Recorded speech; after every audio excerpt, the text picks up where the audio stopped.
ये मैं आपसे पूछता हूँ, जो आरोप, मैं एक तो सबसे पहले हमारे राष्ट्र के गौरव भगत सिंह जी को प्रणाम करता हूँ, नमन करता हूँ। कांग्रेस धरातल में चली गई है। आपको पता है ये चुनाव किसके नेतृत्व में हो रहा है? पूर्व मुख्यमंत्री जी के, जो पूर्व सांसद हैं, मैं उनका नाम भी लेता हूँ।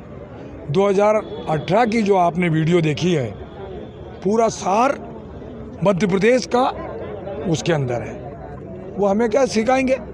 भारतीय जनता पार्टी पूरे राष्ट्र की एक सर्वश्रेष्ठ पार्टी है। मध्य प्रदेश का मुख्यमंत्री और देश का प्रधानमंत्री हमेशा समाज के हर तबके के विकास और प्रगति की बात करता है। मैं आपसे पूछता हूँ, ये गद्दारी की बात करते हैं। किसानों के साथ गद्दारी किसने की? 2 लाख का एक को भी कर्ज माफ हुआ, एक की बात कर रहा हूँ। गद्दार हुए कि हमें? युवाओं के सपने के साथ गद्दारी उन्होंने की। तो जयचंद हुए कि हमें? गद्दारी उन्होंने की, कांग्रेसियों ने। और ज्योतिराज सिंधिया जी ने अन्नदाताओं के लिए, किसानों के लिए, तुलसी सिलावट ने इन सब के लिए किसानों के साथ अन्याय, छल, गद्दारी किसान के साथ। एक भी किसान का 2 लाख का कर्ज माफ नहीं हुआ। एक भी बेरोजगार युवाओं को बेरोजगारी भत्ता नहीं मिला। हमारी बेटी जो 21 से बढ़ा के 51, उसकी पूर्ति नहीं हुई। अतिथि विद्वान, अतिथि शिक्षक और समाज का जो अंतिम व्यक्ति गरीब है, उसके साथ अन्याय हुआ। इसके लिए ये सरकार को हम छोड़ के आए हैं। ये आप जानते हैं, गद्दार हुए हम थोड़ी हैं।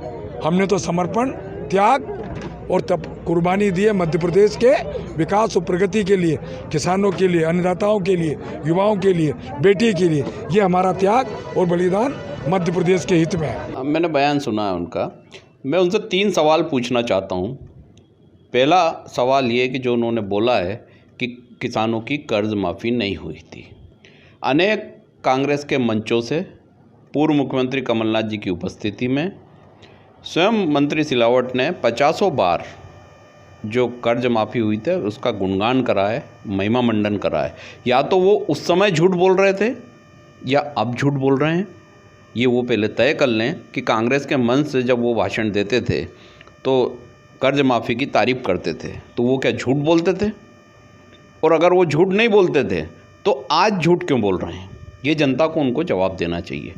दूसरा, उनका जो आरोप है उसका मैं जवाब दे रहा हूँ कि उनको जब अधिकार है भगत सिंह जी को नमन करने का, शहीद भगत सिंह को नमन करने का, जब वो झांसी की रानी के साथ गद्दारी कर कर उनको शहीद करवाने वाले उनके नेता ज्योतिरादित्य सिंधिया को लेकर वो उनके समाधि स्थल पर जाएं और माफ़ी मांगें, उसके बाद जनता से वोट मांगने आए, जब वो शहीदों को नमन करें। आज सिलावट में इतनी हिम्मत है, मंत्री सिलावट जी में इतनी हिम्मत है, क्या वो सिंधिया को ये बोल सकते हैं कि वो उनके साथ चलें और ग्वालियर में जो समाधि स्थल है उस पर अपने कर्मों के लिए, अपनी गद्दारी के लिए झांसी की रानी लक्ष्मीबाई से माफ़ी मांगे? और अगर ये माफ़ी नहीं मांगेंगे तो सारे विधानसभाओं में, सभी 27 विधानसभा में जनता ये प्रश्न पूछेगी कि आपने ये गद्दारी क्यों की थी और आज आप कौन सी वफादारी की बात कर रहे हैं? तो लोकतंत्र के हत्यारों को जनता माफ़ नहीं करेगी। अगर बरगलाने की कोशिश की जाएगी तो कांग्रेस उसका पर्दाफाश करेगी। शहीद भगत सिंह जी ने आज़ादी के लिए जो कार्य किए और जो आहुति दी, उसकी तुलना किसी से भी भारतीय जनता पार्टी का एक भी नेता नहीं है जिससे की जा सकती है, ना उनको नाम लेने का अधिकार है। तो ये मंत्री महोदय को बोलने के पहले सोचना चाहिए, बोल के बाद में सोचते हैं, ये आदत उनकी बहुत ख़राब है। युवाओं के मुद्दे पे उन्होंने कहा कि युवाओं को जो है उन्होंने भत्ता 4,000 रुपये महीना भत्ते देने की बात कांग्रेस ने की थी, लेकिन वो भी वादा खिलाफी हुई, उसको लेकर भी उन्होंने तंज कसा है कांग्रेस। देखिए, कांग्रेस ने कोई वादा खिलाफी नहीं की। 4,000 भत्ता देने की बात थी, सरकार आएगी, वो भत्ते की पूरी स्क्रूटनी होगी, वो भत्ता दिया जाएगा। भत्ता देने की कार्रवाई शुरू की थी। अतिथि शिक्षकों को हमने नियमित करने का शुरू करा था। आज सरकार ने, भारतीय जनता पार्टी के सरकार के मंत्री ने जवाब दिया है कि हम अतिथि शिक्षकों को नियमित हम नहीं करेंगे, कांग्रेस नियमित करने वाली थी। तो ये लोग लगातार झूठ बोल के भ्रम फैलाते हैं।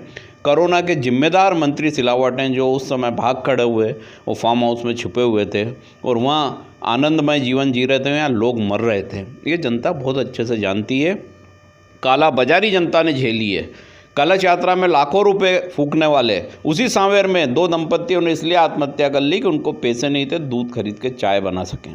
तो ये सिलावट का असली चेहरा है, भाजपा का चाल चरित्र चेहरा है, और जनता बहुत अच्छे से देख रही है और बहुत करारा जवाब मिलने वाला है।